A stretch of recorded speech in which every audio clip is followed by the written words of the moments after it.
Budget پر اتفاق رائے کے لیے حکومت کا پی پی کے سینئر قائدین سے رابطہ، بلاول بھٹو سے قبل از وقت اسلام آباد واپسی کی درخواست۔ ذرائع کے مطابق سینئر پارٹی قائدین نے بلاول بھٹو کو حکومت کا پیغام پہنچایا۔ بلاول بھٹو نے دورہ گلگت بلتستان قبل از وقت ختم کرنے سے معذرت کی۔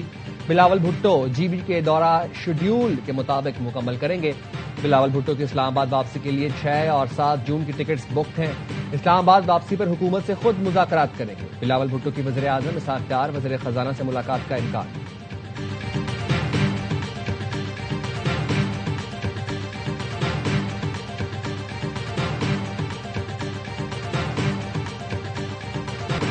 مالی سال 2026-27 کا بجٹ 290 روپے فی ڈالر ریٹ پر تیار کیا جائے گا۔ ذرائع کا کہنا ہے آئندہ مالی سال کے لیے ڈالر ریٹ رواں مالی سال کی سطح پر برقرار رکھا گیا ہے۔ ڈالر ریٹ تعین کرنے کا مقصد بیرونی امداد، ادائیگیوں اور قرضوں کا تخمینہ روپوں میں لگانا ہے۔ آئندہ مالی سال کے لیے مقرر ایکسچینج ریٹ میں مقامی کرنسی مستحکم ہونے کے باعث سرمایہ کاری کا رجحان بڑھے گا۔ ترسیلات زر میں اضافہ، کرنٹ اکاؤنٹ، بیرونی ادائیگیوں کا دباؤ کم ہونے سے روپے کی قدر میں استحکام رہا ہے۔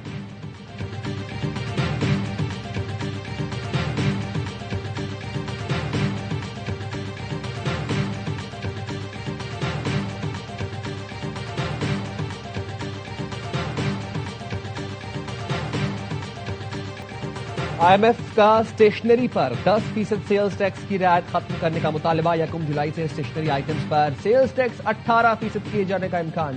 ذرائع کے مطابق حکومت کا فائنانس بل 2026 میں اسٹیشنری پر سیلز ٹیکس 10 سے بڑھا کر 18% کرنے پر غور۔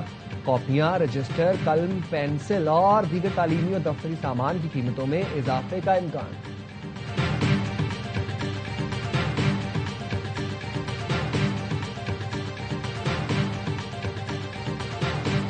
If you want to call it a war or if you want to call it a military operation, you cannot let Iran have a nuclear weapon. And everybody agrees to that, no matter almost everybody. I'd like to see if we make a deal. But if we make a deal, it's possible that I would meet him. I haven't really heard too much about it. I didn't suggest it, but some people have suggested it. If it happened, it would happen. I'd be respectful. Iran سے deal کے بغیر بھی افزودہ uranium حاصل کیا جا سکتا ہے۔ ہم اسے بھی حاصل کر سکتے ہیں۔ مجھے نہیں لگتا وہ ہمیں روک سکتے ہیں۔ امریکی صدر ٹرمپ کی اوول آفس میں میڈیا سے گفتگو، کہا ایران کی جانب سے امریکی فوج پر حملہ جنگ کے دوبارہ آغاز کا جواز بن سکتا ہے۔ ایک سوال پر ٹرمپ نے کہا، آپ جلد جان جائیں گے ایران کے ساتھ معاہدہ ہے کیا؟ ایرانی سپریم لیڈر سے نہیں ملنا چاہتا، لیکن اگر معاہدہ ہو جائے تو ملاقات ممکن ہے۔ ایرانی وزیر خارجہ نے صدر ٹرمپ کے سپریم لیڈر سے ملاقات سے متعلق بیان پر کہا، ہمیں حقیقت پسند ہونا چاہیے، ہم حقیقی دنیا میں رہتے ہیں، سیکیورٹی وجوہات کی بنا پر سپریم لیڈر منظر عام پر نہیں آتے، ہم ان سے رابطے میں رہتے ہیں اور ان کے احکامات پر عمل درآمد کرتے ہیں۔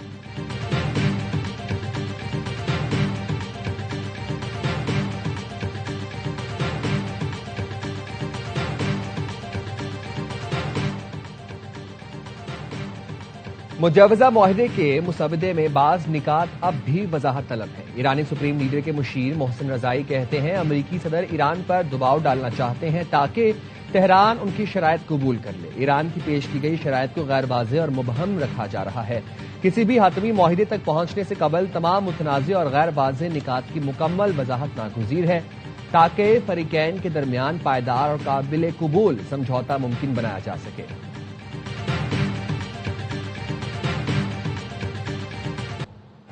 ایرانی سیکیورٹی کمیٹی کے سربراہ اور وائٹ ہاؤس اہلکار میں سوشل میڈیا پر سخت جملوں کا تبادلہ۔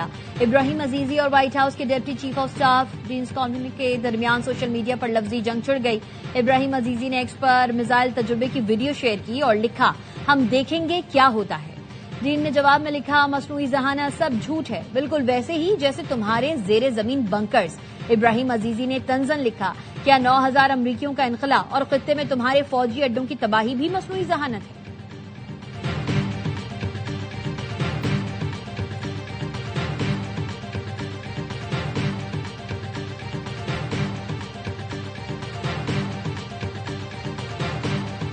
Pakistan is proudly playing a sincere role as mediator between the United States and Iran. Here, I would like to especially acknowledge and appreciate the untiring efforts of Field Marshal Sayyid Asim Munir in advancing Pakistan's sincere efforts for regional peace and stability.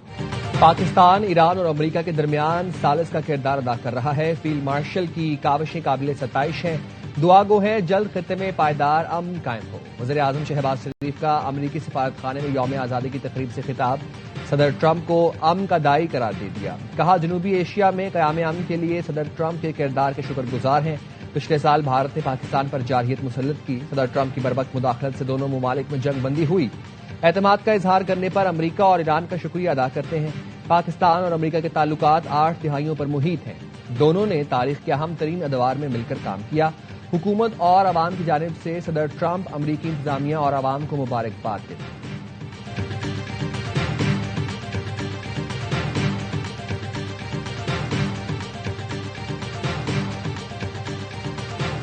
وفاقی وزیر داخلہ محسن نقوی اور ایرانی ہم منصب اسکندر مومنی کی Bishkek میں ملاقات. پاک ایران تعلقات اور خطے کی تازہ ترین صورتحال پر تبادلہ خیال. کشیدگی میں کمی اور داخلی سلامتی کے امور پر بھی گفتگو. وزرائے داخلہ کا خطے کے پائیدار امن کے لیے سفارتی کوششیں تسلسل کے ساتھ جاری رکھنے کی ضرورت پر زور.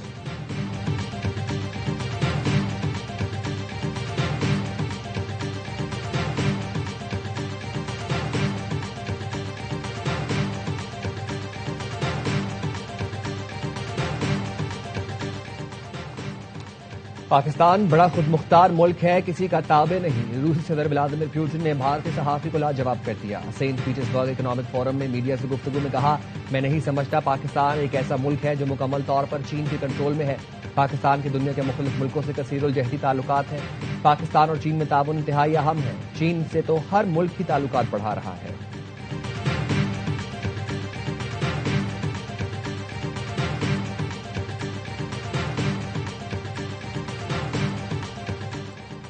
بھارت نے ٹیرف لگائے اور امریکہ میں کسی کو بتایا تک نہیں. بھارت نے برسوں امریکہ کا فائدہ اٹھایا. امریکی صدر ٹرمپ کہتے ہیں میرے دور اقتدار سے پہلے بھارت نے امریکی مصنوعات پر خوب ٹیرف وصول کیا. اس وقت امریکہ میں بے وقوف لوگ بیٹھے تھے، اس لیے بھارت نے فائدہ اٹھا لیا. اب ہم نے بھارت پر ٹیرف لگا کر پیسے کمائے.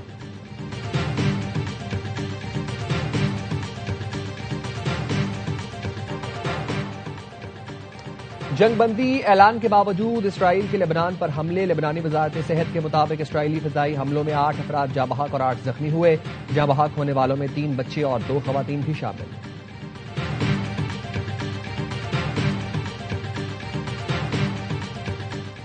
جی بی کے عوام ہمارے ماتھے کا جھومر ہیں، انہیں مایوس نہیں کریں گے. ہم اس علاقے کی محرومیوں کو دور کریں گے. مسلم لیگ نون کے رہنما خواجہ سعد رفیق کا گلگت میں انتخابی جلسے سے خطاب. کہا سیاست دولت کا نام نہیں، خدمت کا نام ہے. وقت آ گیا ہے اس خطے کو آئینی حقوق دیے جائیں. خرم دستگیر نے کہا عوام ان کو ہی منتخب کریں جو اس علاقے کی ترقی کے ضامن ہیں. اختیار ولی نے کہا تعلیم، صحت، علاقے کی ترقی مسلم لیگ نون کی ترجیح ہے. ہم گلگت بلتستان کے عوام کی تقدیر بدلیں گے.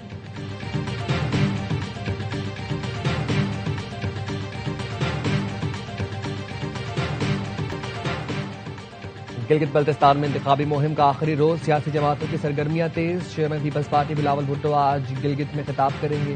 قانون ساز اسمبلی کی نشستوں کے لیے پولنگ 7 جون اتوار کو ہوگی. گلگت بلتستان اسمبلی کی 24 جنرل نشستوں پر 396 امیدوار مد مقابل. 266 آزاد حیثیت میں حصہ لے رہے ہیں. جی بی کے 10 اضلاع میں ووٹرز کی مجموعی تعداد 9,63,034 ہے.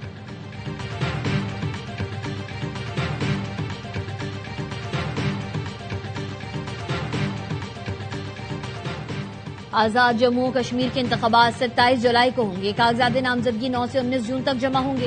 انتخابات فوج کی نگرانی میں ہوں گے. رینجرز طلب کر لی گئی. آزاد کشمیر میں تقریروں اور تبادلوں پر پابندی عائد کر دی گئی.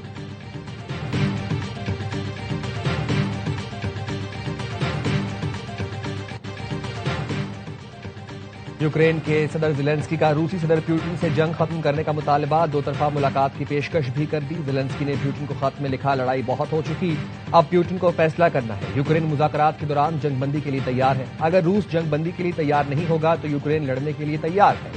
روسی فوج اس سال ڈونیسٹک کے علاقے پر قبضہ نہیں کر سکے گی. کرملن کے ترجمان کا کہنا ہے زیلنسکی کا خط ابھی صدر پیوٹن کے سامنے پیش نہیں کیا گیا. زیلنسکی جب چاہیں ماسکو آ کر صدر پیوٹن سے ملاقات کر سکتے ہیں.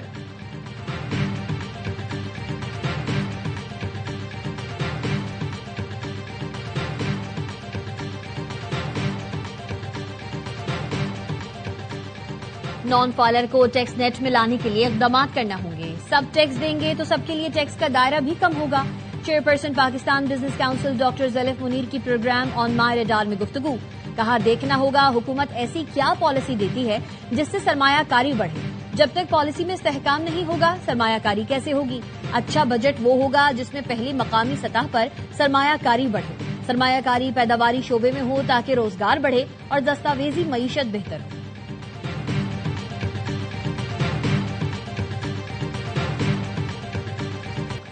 بلوچستان میں پیٹرول کی قلت کی افواہوں کے پیچھے ایندھن مافیا ملوث نکلا. رعایتی پیٹرول بلوچستان پہنچانے کے بجائے کراچی ہی میں فروخت کیا جاتا رہا.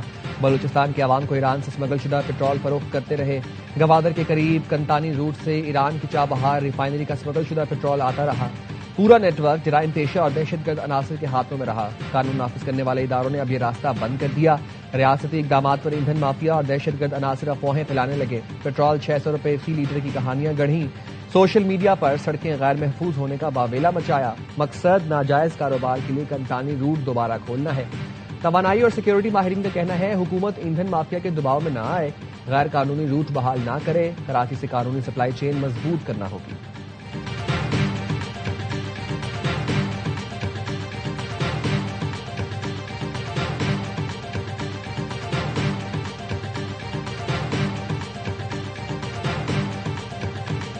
پاکستان نے پہلی بار آسٹریلیا کو لگاتار 3 ون ڈے سیریز ہرائیں. قذافی اسٹیڈیم میں فیصلہ کن میچ لو سکورنگ تھرلر ثابت ہوا.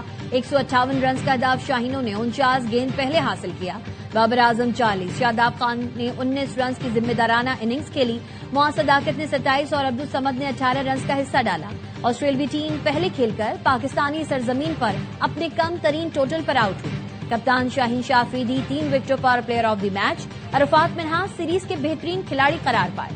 قومی ٹیم کے کپتان شاہین شاہ افریدی کا کہنا تھا بلے بازوں کے لیے کنڈیشن آسان نہیں تھی، کامیابی میں پوری ٹیم نے اپنا حصہ ڈالا.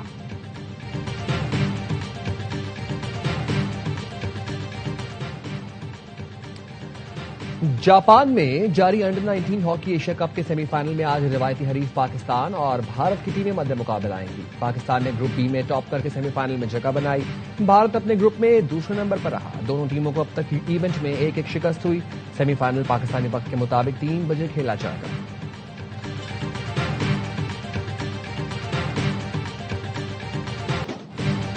مجوزہ تعلیمی اصلاحات کے خلاف برسلز میں پرتشدد احتجاج. مظاہرین اور پولیس میں جھڑپیں. شہر کا مرکزی علاقہ میدان جنگ بن گیا. مظاہرین نے توڑ پھوڑ کی. پولیس کی شیلنگ. متعدد مظاہرین گرفتار کر لیے گئے.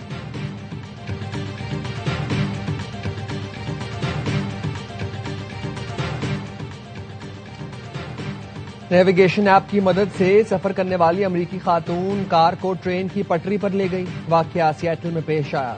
ٹریک پر ٹرین سروس معطل ہو گئی.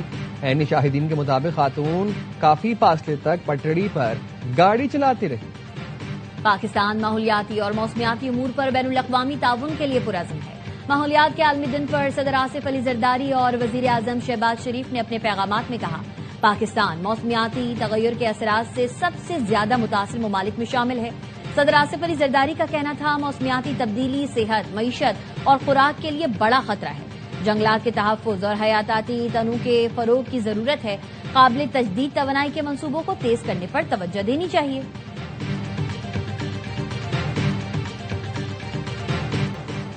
اور فٹ بال کا سب سے بڑا عالمی میلہ سجنے میں 6 روز باقی. میزبان ملکوں میں ورلڈ کپ کی گہما گہمی عروج پر. کینیڈا کے شہر وینکوور میں ساحل سمندر پر جوائنٹ فٹ بال نصب کر دی گئی. ایونٹ میں شرکت کے لیے ٹیموں کی آمد جاری. مراکش کی ٹیم نیو جرسی پہنچ گئی. مختلف ٹیموں کے مختلف وینیوز پر پریکٹس. دفاعی چیمپئن ارجنٹینا نے جم سیشن بھی کیا. ایونٹ کے دوران اسٹیڈیم میں دوبارہ استعمال کے قابل پانی کی بوتلیں لے جانے پر پابندی لگا دی گئی. فیفا کے مطابق بوتلیں، کپ، جارز اور کینز جیسی چیزیں میدان میں پھینکنے سے کھلاڑیوں اور تماشائیوں کے زخمی ہونے کا خطرہ رہتا ہے. عالمی کپ 11 جون سے رنگ جمائے گا.